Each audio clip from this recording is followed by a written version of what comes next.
रखे, अल्लाह उसकी पिछली सारे गुनाहों को माफ फरमा देता है।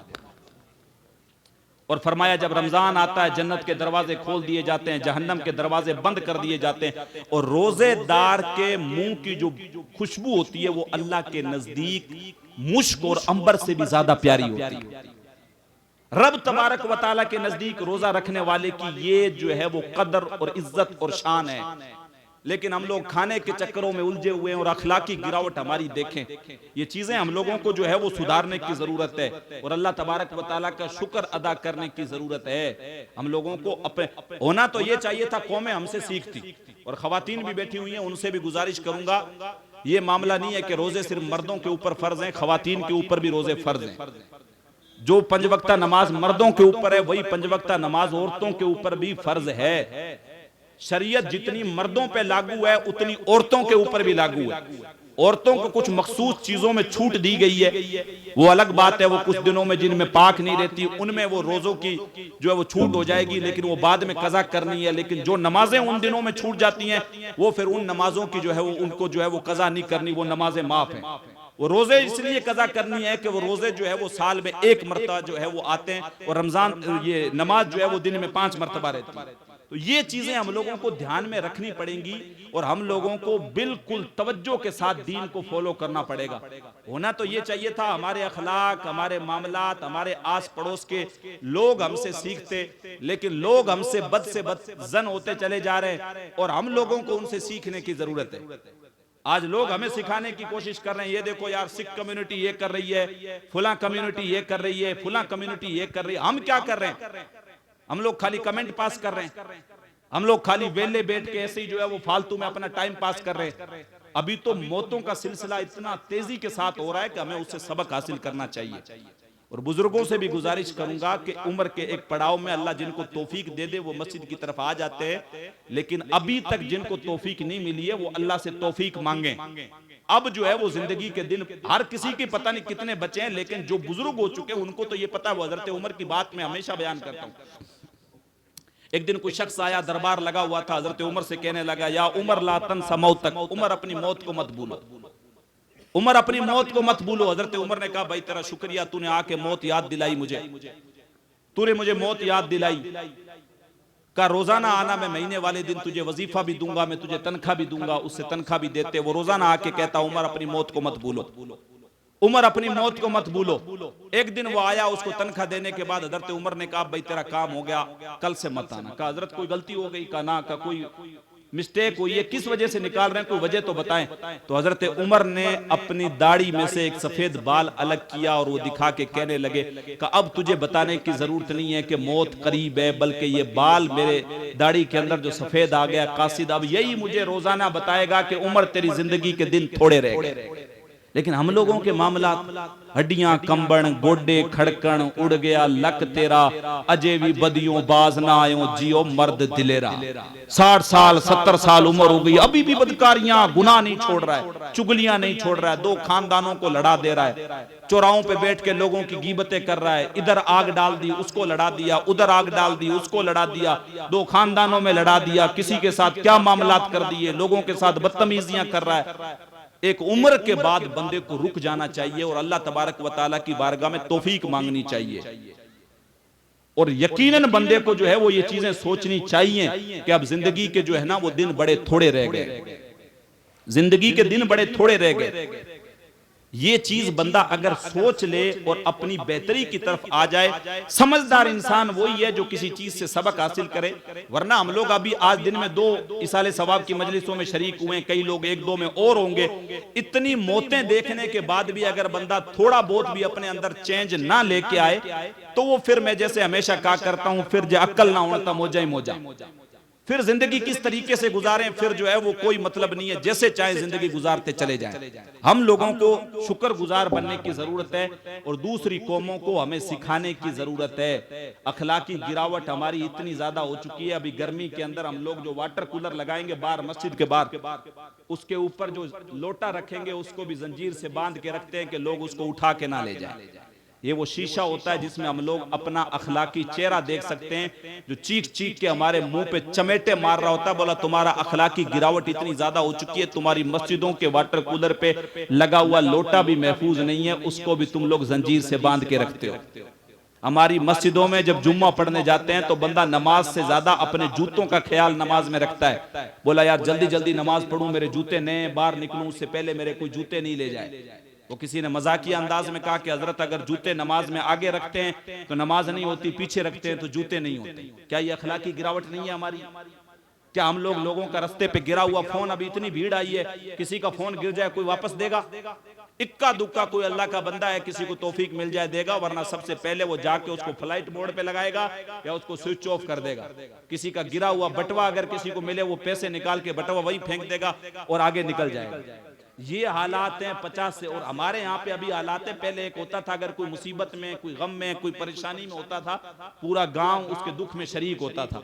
अभी हमारे अंदर मामलात ये, खून इतना सफेद हो चुका है कि जो एक्सीडेंट में बच जाते हैं वो मरे हुए लोगों की घड़ियां और उनकी जेबें टटोल रहे होते हैं और उसमें से पर्स और बटवे और फोन निकाल रहे होते हैं। घर की आग बुझी तो कुछ सामान बचा था जलने से, घर की आग बुझी तो कुछ सामान बचा था जलने से, सो वो भी उनके हाथ लगा जो आग बुझाने आए थे। जो आग बुझाने के लिए आते हैं वही घर का माल साफ करके निकल जाते हैं। ये हम लोगों का अखलाक तो इतना बुलंद था, इतना बुलंद था, लोग हमसे सीखा करते थे, लोग हमसे सीख लिया करते थे कि ये अखलाक इतना ऊंचे मामलात हैं। और आज अखलाक की गिरावट हम लोगों की कहां पे आ गई है? मौत की मजलिसें हमारी आंखों के सामने कितनी हो रही हैं, रोजाना होती हैं, उसके बावजूद भी हमारे कान पर जूं तक नहीं रेंगती है और ना हमें फर्क पड़ता है कि हमको इन चीजों से सीखना चाहिए और सबक हासिल करना चाहिए और हम लोगों को अपने जिंदगी के मामलात बेहतर करने चाहिए। फजूल खर्ची के अंदर पैसे बर्बाद। अभी मौलाना शाकिर साहब जो तालीम के ताल्लुक से कह रहे थे, अच्छा एक और खुशखबरी मैं आप हजरात के साथ शेयर करना चाह रहा हूं, अभी तक मैंने किसी को नहीं बताया। हम लोगों ने अभी ये नेशनल हाईवे, इसके ऊपर 13 बीघा जमीन ली है। ये जो अपना निकलते हैं छतरगढ़ से आगे बीकानेर की तरफ, केला फांटा और मोतीगढ़ के बीच में नेशनल हाईवे के ऊपर 13 बीघा रोड से जो है वो मिलती हुई जमीन ली है। ये पूरे क्षेत्र को ध्यान में रख के इंशाअल्लाह उल अजीज उसके ऊपर इंग्लिश मीडियम स्कूल और फिर उसके बाद कोचिंग सेंटर, कैंपस से लेके अगले 10 साल में बीएड कॉलेज तक का जो है वो प्रोग्राम है इंशाअल्लाह उल अजीज।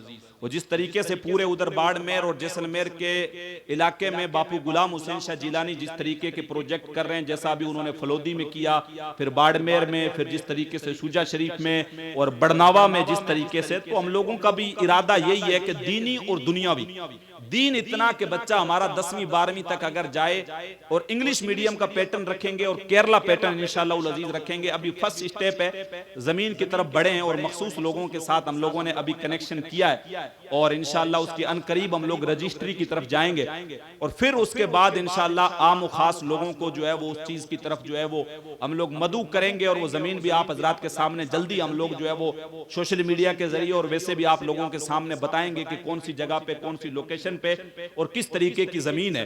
वो सईद साहब किबला की उसके अंदर सदारत है, सईद मोइनुद्दीन शाह साहब किबला, और हम लोग साई के पैसे जो हैं वो हाजी साहब को दे चुके हैं और बाकी के पैसे इंशाअल्लाह उल अजीज अनकरीब जो है वो उनको देने।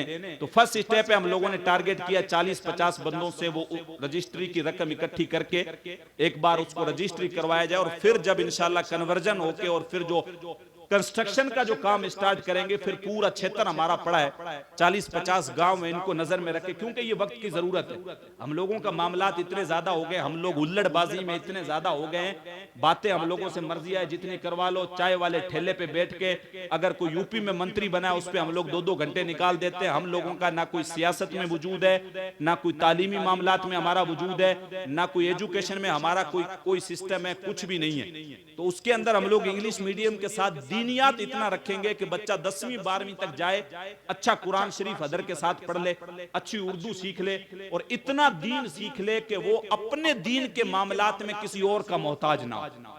आज वक्त की जरूरत है। सबसे ज्यादा ड्रॉप आउट रेट अभी मौलाना शाकिर साहब जिस तरीके से बता रहे थे, और मैं तो पिछले 3-4 सालों से इन चीजों के ऊपर कोशिश कर रहा हूं, ग्राउंड लेवल पे लोगों का फीडबैक ले रहा था। हम लोगों को सबसे ज्यादा अगर जरूरत है दीनी तालीम के साथ साथ आज वक्त के साथ साथ दुनियावी तालीम की हमें बहुत ज्यादा जरूरत है। और ये रोड हम लोगों ने इसलिए सेलेक्ट की है कि आज के इस दौर में 20, 25, 30 किलोमीटर तक गांवों को कनेक्ट करना हाईवे रोड के साथ कोई मुश्किल नहीं है। और आप नॉर्मल गांव में देखेंगे, मुझे तो हैरत होती है, हमारी कम्युनिटी इतनी बड़ी कम्युनिटी है खास तौर से इस क्षेत्र में, और हम लोगों के पास ले दे के 2 कमरे नहीं है कहीं पे रुकने के लिए, कुछ भी हमारा वजूद नहीं है। तो आज छोटी छोटी कौमें, मैं किसी को जो है टारगेट नहीं कर रहा हूं, लेकिन उनकी अच्छाइयां हैं तो उसको बयान करना पड़ेगा, चाहे वो जाट कम्युनिटी हो, चाहे वो बिश्नोई हो, चाहे और दिगर जितने भी हो।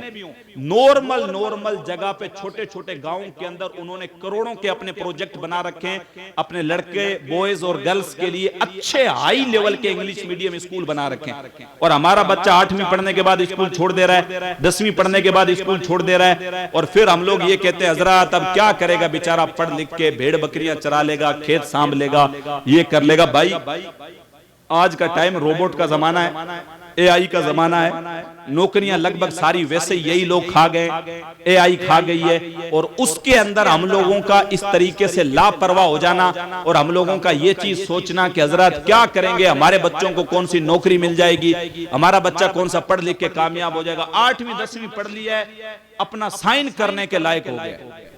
तो मैं हमेशा कहा करता हूं भाई साइन आपने कहां करवाना है, साइन आपने कहां करवाना है भाई। आपके पास कोई चेक पड़े हुए जिस पे आपका बच्चा साइन करेगा कि ये लो लाख रुपए का चेक इसको दे दो, लाख रुपए का चेक इसको दे दो। या दीवारों के ऊपर जिस तरीके से छोटे बच्चे वो कोयला लेकर नाम लिख देते थे, वो एम अलग लिख के वो ए लिख के, जिस तरीके से कहां साइन करवाना आपने है, क्या ले दे के हमारे पास, हम लोगों के पास हमारा वजूद बचाने की लड़ाई है ये, हम लोगों को अपनी शाख बचानी है। लेकिन हम लोग हल्दी की रस्म पे 2 लाख रुपए खर्च कर रहे हैं, हम लोग रिबन कटाई पे 2 लाख रुपए खर्च कर रहे हैं, हम लोग जूते छुपाई की रस्में कर रहे हैं, हम लोग जो है वो फ्लोर वाले इतनी फालतू की रस्में हम लोगों ने ऐड कर ली है। और अपने बच्चों के लिए, फ्यूचर के लिए, उनके मुस्तकबिल के लिए ले दे के हमारे पास कुछ भी नहीं, कुछ भी हमारे पास नहीं है। ये चीज हम लोगों को समझने की जरूरत है, ये चीज हमें सोचने की जरूरत है। और अगर हम सब लोग मिलके इस प्रोजेक्ट को अगर हम लोग स्टार्ट करते हैं और सब साथ में आते हैं, तो नॉर्मल कौमें जिनकी तादाद 5-10 हजार नहीं है, उन्होंने करोड़ों के प्रोजेक्ट बना लिए हैं। आज के टाइम पे एक बंदा अपने बच्चे की शादी करता है, 30-40 लाख रुपए लगा देता है, तो 70-80 हजार जिस इलाके में मुस्लिम पॉपुलेशन हो उसके लिए अगले 8-10 साल में अपने बच्चों बच्चियों और दूसरे मामलात के लिए इस तरीके का इंग्लिश मीडियम स्कूल, दीनियात कैंपस, कोचिंग सेंटर, स्पोर्ट्स से रिलेटेड चीजें और आगे जाके सरकार से बेनिफिट लेके बीएड कॉलेज तक की चीजें कामयाब करवाना कोई मुश्किल बात नहीं है, कुछ भी नहीं है। वो जैसे राई का दाना होता ना, एक बंदे के हिस्से में आए, उतनी सी चीजें। लेकिन हम लोग शुरू से लड़ते ही रह गए, हम लोग आपस में उलझे हुए ही रह गए। अगर कोई करने भी लगता है तो उसको भी नहीं करने देते हैं और उलझ के रह गए। आज वक्त की जरूरत है, हम लोगों को ये चीजें समझनी पड़ेंगी, हम लोगों को जो है वो अपनी आंखों के फाटक खोलने पड़ेंगे, हम लोगों को मामलात अपने बेहतर करने पड़ेंगे, ताकि जाके आज अगर हम लोग कुछ परेशानियां, कुछ मुसीबतें, कुछ तकलीफें उठाएंगे तो आने वाली नस्लों के लिए हम लोग बेहतर मामलात कर सकते हैं, बेहतर मामलात हम लोग कर सकते हैं। वरना फिर जिस तरीके से चाहे जिंदगी गुजारें, आपकी भी कट रही है, मेरी भी कट रही है, बाकी दूसरे लोगों की भी कट रही है, जितने दिन की बची है जी लें। और बाकी हमारे आने वाली नस्लें में, मैंने एक रात भी कहा था कि हमारे बाद भी आबाद रहेगी दुनिया, हमारे बाद भी आबाद रहेगी दुनिया। हम नहीं होंगे, कोई हमसा होगा, हमारे कयामत आएगी तभी जाके खत्म होगी, वरना हमारे बाद भी, हमसे पहले भी हजारों लोग गए, वो जिनके लिए हम जी नहीं सकते थे, जिनके साथ मरने जीने की कसमें खाते थे, जिन्हें मरने की कसमें हम लोग खाया करते थे, वो आज दुनिया से रुखसत हो गए। हमें उनकी कब्रों के निशान तक पता नहीं है। मिट गया मुश्ताक दिल से रंगे यादे रफ्तगा, फूल महंगे हो गए, कब्रें पुरानी हो गई। और मियां मोहम्मद बख्श साहब ने कहा था, जिस तरीके से जिन्ना बाजों असा पल नहीं सा जींदे, वो शक्ला याद न रहियां। हम लोग जीते जी इंसान की कदर करते नहीं है और फिर मरने के बाद फिर मामलात लग जाते हैं, फिर ओहो बंदा बड़ा अच्छा था बेचारा, दुनिया ओ भाई जीते जी उसकी कदर कर लेते। वो जी रहा था तब तो बीमार था, उसे मिलने ही नहीं गए, उसकी तीमारदारी करने नहीं गए, वो गुर्बत में फंसा हुआ था, उसके घर में फाके थे, दवाई के लिए उसको पैसे चाहिए थे, तब तो आपके पास पैसे थे नहीं। मरने के बाद उसकी अच्छाइयां बयान कर रहे हो तो फिर आप अच्छाइयां किस काम की? जीते जी उसके जाके जो है वो मामलात बेहतर कर लेते। वो फिर जाने के बाद याद करो, पीर नसीरुद्दीन नसीर चिराग ने कहा था, अखा जदों मिट्टियां जमाना मैनू रोवेगा, अपना ते अपना बेगाना मैनू रोवेगा, कई लुक लुक रोणगे ते कई बुक बुक रोणगे, गलियां दा इयाणा ते सियाणा मैनू रोवेगा, बेकदरां कुछ कदर न कीती खूब तसल्ली हूं, दुनियादार पुजारी जरदे कुत्तियां दे गड़ टल्ली हूं, कुत्ते नचाने में लगी हुई कौम है हमारी, मुर्गे लड़ाने में लगी हुई कौम है, चील उड़ाने में लगी हुई है, अजीब अजीब तरीके के तमाशे, कभी बाइकों की रेसिंग, कभी ये रेस कर रहे हैं, कभी वो कर रहे हैं, कभी क्या कर रहे हैं, कभी रीलबाजी कर रहे हैं, कभी कोई स्टंट कर रहे हैं, दुनियादार पुजारी जरदे कुत्तियां दे गड़ टल्ली हूं, और फिर लास्ट में कहा, कूच नसीर असा जदों कीता पै जानी थरथल्ली हूं। लोगों के जाने के बाद फिर उनको याद करें, यार फुला बंदा बड़ा अच्छा था, फुला बंदा बड़ा अच्छा था। तो जीते जी इंसान की कदर करें, और उसके साथ अगर कुछ मामलात हैं तो सुलटाने की कोशिश करें और बेहतर मामलात करने की कोशिश करें। और एक चीज और, रमजानुल मुबारक का मुकद्दस महीना आ रहा है, वो मैं आपको बाबा बुल्ले शाह के शेर कह के समझाने की कोशिश करूंगा और अपनी गुफ्तगू को खत्म कर दूंगा। वो ये है कि रमजान में हम लोग माल खर्च करते, एक तो पहले पूरी पूरी अपनी ज़कात निकाला कर, और फिर उसके बाद जो मुस्तहिक हैं, जो वाकई में हकदार हैं, जहां पे दीन का वाकई में काम हो रहा है, उन्हीं को वो ज़कात का पैसा दें। दूसरी चीज ये है कि सैयद अगरचे गरीब हो, चाहे फकीर हो, चाहे मालदार हो, कैसा भी हो, आप उसके पर्सनल के लिए ना उसको फितरा दे सकते हैं, ना उसको ज़कात दे सकते हैं, ना उसको उशर दे सकते हैं। हाँ, वो अगर कोई इदारा चला रहा है, कोई दीनी काम कर रहा है, तो उस इदारे के लिए आप दे सकते हैं, लेकिन पर्सनल सैयद के लिए ज़कात का पैसा, फितरे का पैसा, उशर का पैसा बिल्कुल भी जायज नहीं है। आपको देना है तो आपको नजराने का तौर पे तोहफा हदियतन आप उसको जो है वो पैसा दे सकते हैं। और चौथी चीज ये है कि जो भी माल, ज़कात पूरी पूरी निकाले। सिंपल अंदाज में बता दूं, 40वां हिस्सा ज़कात है। जैसे मिसाल के तौर पे ये 100 रुपए हैं, अगर आप लाख रुपए के मालिक हैं, सोना चांदी मिला के लाख रुपए आपके पास हो रहे, मोटा मोटी अंदाजन बता रहा हूं, ये 100 रुपए अगर है तो इसमें से 2.5 रुपए आपने ज़कात निकालनी है। आप 2.25 भी उसमें से नहीं निकाल सकते। 40वां हिस्सा है, 1 लाख रुपए के अगर आप मालिक हैं और 1 साल गुजर गया है, तो उस 1 लाख रुपए में से 2,500 रुपए आपने अल्लाह की राह में ज़कात देनी है।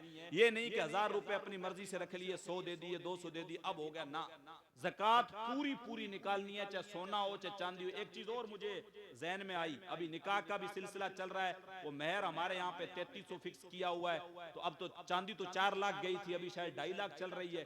तो चांदी जो तकरीबन 10 दिरहम जो कम से कम मिकदार है, हालांकि बाकी चीजों में हम लोग, मैं हमेशा कहा करता हूँ, ढोल बजाने वालों को 5100 11,000 रुपए दे देते हैं, और फिर हम लोग जो है वो नाई को 11,000 रुपए कटिंग के दे देते हैं, फ्लोर वालों को 51,000 50,000 1 लाख रुपए दे देते हैं। हम लोगों का पैसा कहां पे खत्म होता है? जहां इमाम साहब निकाह पढ़ाने आएंगे, इमाम साहब कड़ा सौदा था घर दई आ की कम कर दे, 500 रुपये दे दे।